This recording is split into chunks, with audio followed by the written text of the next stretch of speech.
Right. ఇప్పుడు నేను యాక్చువల్గా నోట్ చేశానండి. మీరు ఇందాకేదో 45 ఏదో చెప్పారు సార్. తప్పు పవన్ గారు. మీకు సరైనటువంటి లెక్కలు చెప్తాను. జగన్మోహన్ రెడ్డి అనేటువంటి వ్యక్తి ముఖ్యమంత్రిగా పదవీ ప్రమాణ స్వీకారం చేసిన తర్వాత, అంటే 2019లో పదవీ ప్రమాణ స్వీకారం చేసిన తర్వాత రోడ్డు భవనాల శాఖ నుంచి 2019 అంటే ఆయన ఇంటికి వెళ్ళేటువంటి ఆ దారి ఉంది చూసారా, దానికి సంబంధించి నేను అడిగేది, ఇంటికి కూడా కాదు, దానికి సంబంధించి 2019లో ఒక 18 కోట్లు, 2020లో ఒక 10 కోట్లు, అలానే ఈ 5 ఏళ్ళు మొత్తంలో మీరు ఇందాక చెప్పినట్టుగా 45 కోట్లు, అది మొత్తం ఇన్ టర్మ్స్ ఆఫ్ మొత్తం ఇంటీరియర్స్ అవన్నీ కలుపుకొని ఏసీలకు 1.5 కోటి, అలానే గుడి సెట్ ఏదైతే మొన్న వేసారో దానికి 1.5 కోటి, అలానే ఆ ఫర్నిచర్ వాటన్నిటికీ 1,35,00,000, ఇవన్నీ లెక్కేస్తేనండి 78 కోట్లు వచ్చింది. సో మీరు చెప్పిన 45 కాదండి, 78 కోట్లు ప్లస్ దీనికి ప్లస్ ఏదైతే ఎత్తైన ఫెన్సింగ్ అవన్నీ సార్ అది యాడ్ మళ్ళీ 10 కోట్లు, అదో 10 కోట్లు, అంటే ఆల్మోస్ట్ అటు ఇటు కలిపి మిగతా ఎందుకంటే ఇంకా చాలా 100 కోట్లు తెలిసినవి పైనవి. సో అది జగన్మోహన్ రెడ్డి రేంజ్. చేస్తే అవినీతి చేస్తే దోస్తే ఒక 100 కోట్లలో ఉంటుంది, కానీ మీరు మరీ చీప్గా 45 కోట్లు అంటే ఎలా అండి? హర్ట్ అయ్యాడు జగన్మోహన్ రెడ్డి. ఏంటి పవన్ ఏంటి కేవలం 45 కోట్లు అన్నాడని అందుకనే హర్ట్ అయ్యి ఇప్పుడు బెంగళూరు వెళ్ళిపోయాడు. లేకపోతే ఎవడబ్బా సొమ్మని నాకు అర్థం కాదు అసలు. అంటే కోపాలు వస్తాయి. ఇంత అవినీతి చేస్తే ఎక్కడి నుంచి పెన్షన్లకు డబ్బులు ఇస్తాడు, ఎక్కడి నుంచి జీతాలు ఇస్తాడు, ఎక్కడి నుంచి పిల్లలకు ఉద్యోగాలు ఇస్తాడు, ఎక్కడి నుంచి ఏం చేస్తాడు రాష్ట్రంలో?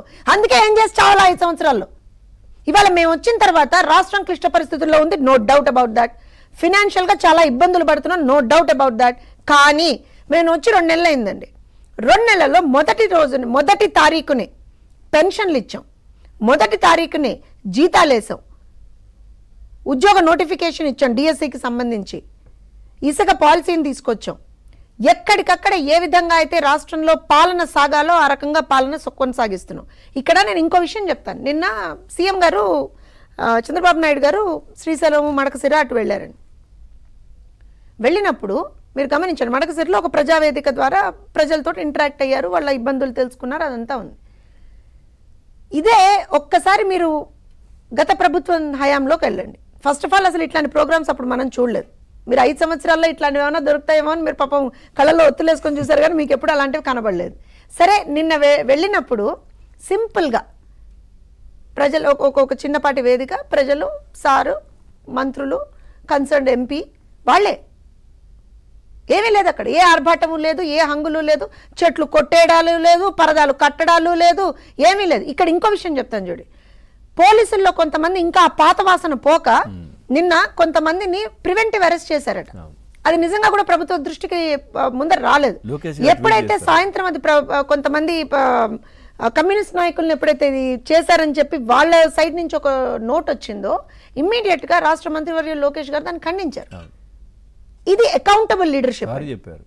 సారీ చెప్పారు. దాంతో పాటుగా ఎవరికైనా సరే రాష్ట్రంలో ఎవరికైనా సరే ప్రశ్నించేటువంటి ఒక హక్కు ఉంటుంది. ప్రభుత్వం అనేటువంటిది ఎప్పుడు కూడా జవాబుదారీతనంతో ఉండాలి. అకౌంటబుల్ లీడర్షిప్ అంటాం అనమాట మీద. ఇవాళ ఈ గత 5 సంవత్సరాల్లో మనకి ఎప్పుడు అకౌంటబుల్ లీడర్షిప్ కనపడలేదు. ఇవాళ మీరు చూడండి, ప్రతి మంత్రి వీళ్ళు వాళ్ళు ఈ డిపార్ట్మెంట్ ఆ డిపార్ట్మెంట్ అని కాదు, మీరు గమనించండి. ఇప్పుడు పవన్ కళ్యాణ్ గారు ఉన్నారు, డిప్యూటీ సీఎంగా ఉన్నారు. ఆయన కన్సర్న్డ్ శాఖల గురించి ఆయన ఇచ్చేసుకుంటూ, ఆ కన్సర్న్ రివ్యూస్ చేసుకుంటూ, ప్రజల సమస్యలను తెలుసుకుంటూ మొత్తం అంటే దిస్ అ కంప్లీట్ హోలిస్టిక్ అప్రోచ్లో వెళ్తున్నారు. అనిత గారిని చూడండి మీరు, హోంశాఖ మంత్రులుగా ఆవిడ అదే చేస్తున్నారు. ప్రతి ఒక్క మంత్రి ఎవరిని తీసుకున్నా సరే they are doing their duty with utmost sincerity. వీళ్ళు పరిగెత్తుకుంటూ వచ్చి నాకు ఈ మాట నాకు చెప్పాలనిపించింది పవన్ గారు.